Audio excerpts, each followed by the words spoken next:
Las claves del día, los temas y las reacciones de lo que está haciendo noticia. Hola gente, buena feliz viernes para todos, les saluda Camilo Egaña. Había una vez un periódico que se atrevió a inventar un país y un mundo. Durante más de 70 años en la Unión Soviética el periódico Pravda se escribió en un lenguaje cifrado que no decía nada y que escondía mucho. Por ejemplo, cuando hablaba de recortes eran ajustes. Cuando hablaba de crisis era crecimiento negativo.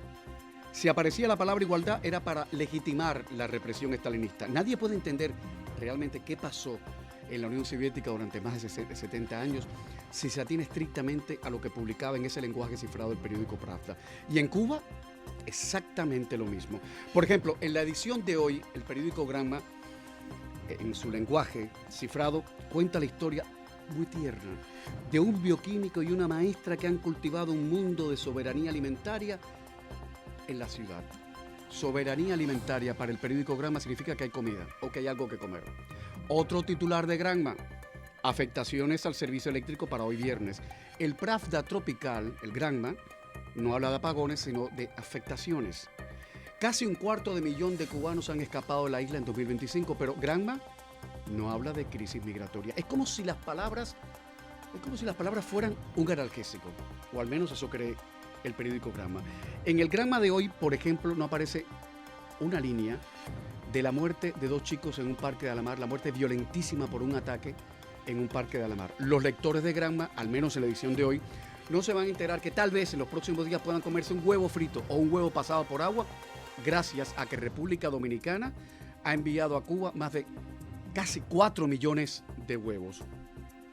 Granma tampoco ha querido contar lo que una habanera ha conseguido comprar en un mercadito en La Habana. Un cartón de huevos. Por cierto, con 10.000 pesos cubanos. Con 10.000 pesos cubanos ella consiguió un cartón de huevos, 2 paqueticos de arroz, un paquete de pollo y 2 cuadritos de caldo de pollo. Granma cuenta, entre otras cosas, historias que no le interesan ni siquiera a los redactores que las escriben. Eso sí, ha publicado que se registró un sismo de magnitud 3.1 en Oriente, eso sí lo dijo, ¿eh? Los romanos inventaron el metalenguaje para legitimar el poder y controlar las emociones del pueblo, pero los comunistas y los nazis los superaron abiertamente. En el Granma de hoy, por ejemplo, se cita a Fidel Castro, que en 1961 dejó dicho: nosotros no le decimos al pueblo cree, nosotros le decimos al pueblo lee. Hombre, Fidel, pero es que el pueblo lo que tenía que leer era un periódico como el Granma. Quevedo, aquel escritor español maravilloso, y chusma, porque era muy chusma Quevedo, y muy beligerante, se fajaba y borrachín, en fin.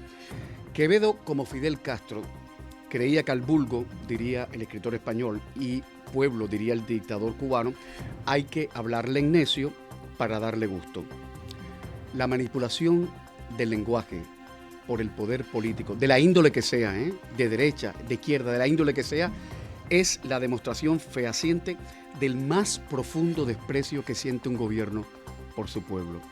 George Orwell, escritor británico, cuyo libro sobre el autoritarismo soviético, 1984, se vino a publicar en Cuba 78 años después de la publicación original en el resto del mundo, advirtió esto: el lenguaje político está diseñado para hacer que las mentiras suenen verdaderas y el asesinato sea respetable, y para dar una apariencia de solidez al puro viento. Por cierto, el señor Orwell era de izquierda, amigo de los comunistas, antifranquista. De hecho se fue a España a luchar en el lado republicano durante la Guerra Civil, pero fue despreciado, ninguneado, criticado del modo más feroz por los comunistas soviéticos. En el periódico Pravda de esa época, el señor Orwell era descrito como traidor, fascista, mercenario. Y yo le pregunto, ¿a usted estos adjetivos les resulta familiar? Porque a mí sí, Seguimos.